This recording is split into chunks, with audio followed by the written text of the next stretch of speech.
BRS అధినేత కేసీఆర్ తర్వాత ఆ పార్టీ పగ్గాలు ఎవరి చేతికి వెళ్లనున్నాయి? కేటీఆర్, హరీష్ రావు ఇద్దరిలో సీఎం అయ్యే అవకాశాలు ఎవరికి ఉన్నాయి?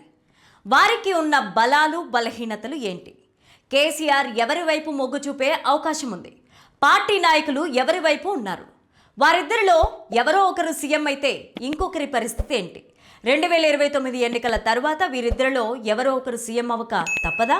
లలిత క్లినిక్స్ ఇప్పుడు హైదరాబాద్ లో హనుమకొండ జిల్లాలో లక్షలాది మంది ప్రాణాలు కాపాడిన డాక్టర్ రాజేశ్వర ప్రసాద్ ఇప్పుడు మన కోసం అల్కాపూర్ టౌన్షిప్ మణికొండలో. అపాయింట్మెంట్ కోసం ఈ కింది నెంబర్లకి కాల్ చేయండి.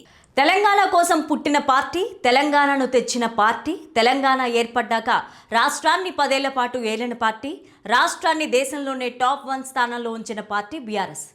ప్రత్యేక తెలంగాణ ఏర్పాటు కోసం కొట్లాడి రాష్ట్రాన్ని సాధించి 10 ఏళ్ల పాటు కేసీఆర్ పరిపాలించారు. కేసీఆర్ స్థాపించిన బీఆర్ఎస్ పార్టీకి దేశవ్యాప్తంగా ఎంతో గుర్తింపు ఉంది.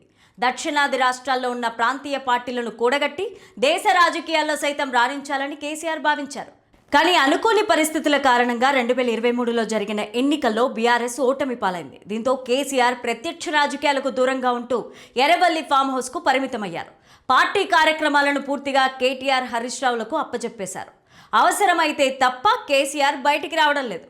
ఇక భవిష్యత్తులోనూ కేసీఆర్ ప్రత్యక్ష రాజకీయాల్లో ఉండాలని అనుకోవడం లేదనే వార్తలు జోరుగా వినిపిస్తున్నాయి. దీంతో కేటీఆర్, హరీష్ రావు ఇద్దరిలో ఎవరో ఒకరు పార్టీ పగ్గాలు తీసుకునే అవకాశం ఉన్నట్లు తెలుస్తోంది.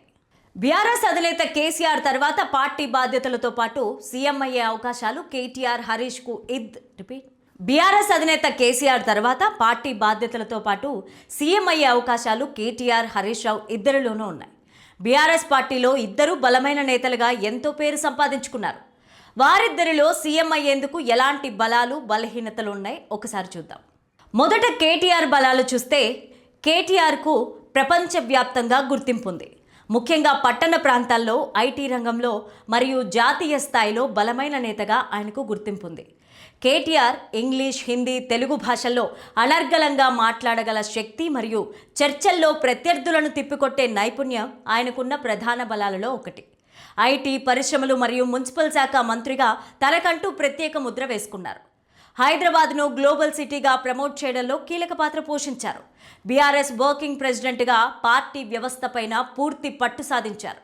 కేసీఆర్ రాజకీయ వారసుడిగా పార్టీ శ్రేణులతో పాటు తెలంగాణ ప్రజలు కూడా ఆయన్ను అంగీకరించారు. ఇక బలహీనతల విషయానికి వస్తే ఆయనను ఎక్కువగా పట్టణ ప్రాంతాలకు పరిమితమైన క్లాస్ లీడర్గా చూస్తారు. గ్రామీణ ప్రజలతో కనెక్ట్ కావడంలో హరీష్ రావుతో పోలిస్తే కొంత వెనుకబడి ఉన్నారనే ప్రచారం ఉంది. కేసీఆర్ కొడుకు కావడం వల్ల సహజంగానే వారసత్వ రాజకీయాల విమర్శలను ఎదుర్కోవాల్సి వస్తోంది. హరీష్ రావు బలాలు చూస్తే బీఆర్ఎస్ పార్టీలో హరీష్ రావుకు మాస్ లీడర్గా గుర్తింపు ఉంది. ఆయనను పార్టీలో ట్రబుల్ షూటర్గా పిలుస్తారు.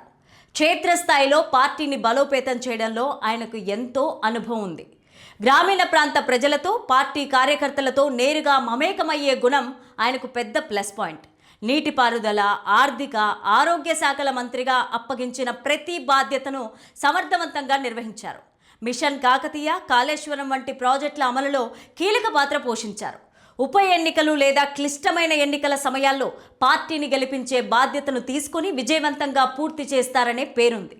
ఇక బలహీనతల విషయానికి వస్తే కేటీఆర్ను ప్రమోట్ చేసే క్రమంలో హరీష్ రావును కొంతకాలం పార్టీ నిర్ణయాల్లో పక్కన పెట్టారనే భావన ప్రజల్లో ఉంది. అంతేకాకుండా కేసీఆర్ కొడుకుగా కేటీఆర్కు ఉండే ప్రాధాన్యత హరీష్ రావుకు లభిస్తుందా అన్నది తెలంగాణ రాజకీయాల్లో ఎప్పుడూ చర్చనీయాంశంగా ఉంటుంది. పార్టీలో ఎన్ని విభేదాలున్నట్లు కనిపించినా కేసీఆర్ ఆదేశాలకు కట్టుబడి ఉంటారని హరీష్ రావు పలుమార్లు స్పష్టం చేశారు. కేటీఆర్ నాయకత్వంలో పనిచేయడానికి తనకు అభ్యంతరం లేదని కూడా ఎన్నోసార్లు స్పష్టం చేశారు. ప్రస్తుతం కాంగ్రెస్ ప్రభుత్వం పైన పోరాటంలో ఇద్దరూ కలిసి పనిచేస్తున్నారు. ఇటీవలే జరిగిన మున్సిపల్ ఎన్నికల ఫలితాల్లో ఇద్దరూ తమ తమ ప్రాంతాల్లో పార్టీని గెలిపించుకోవడంలో సఫలమయ్యారు. ప్రస్తుతం కేసీఆర్ తీసుకునే నిర్ణయంపైనే వీరిద్దరి రాజకీయ భవిష్యత్తు తేలనుంది. ప్రస్తుతానికి బీఆర్ఎస్ పార్టీని ఎలాగైనా అధికారంలోకి తీసుకురావాలనే ప్రయత్నంలో ఉన్నట్లు కనిపిస్తున్నారు. రాబోయే రోజుల్లో సీఎం అయ్యే అవకాశం ఎవరిని వరిస్తుందో కాలమే నిర్ణయిస్తుంది.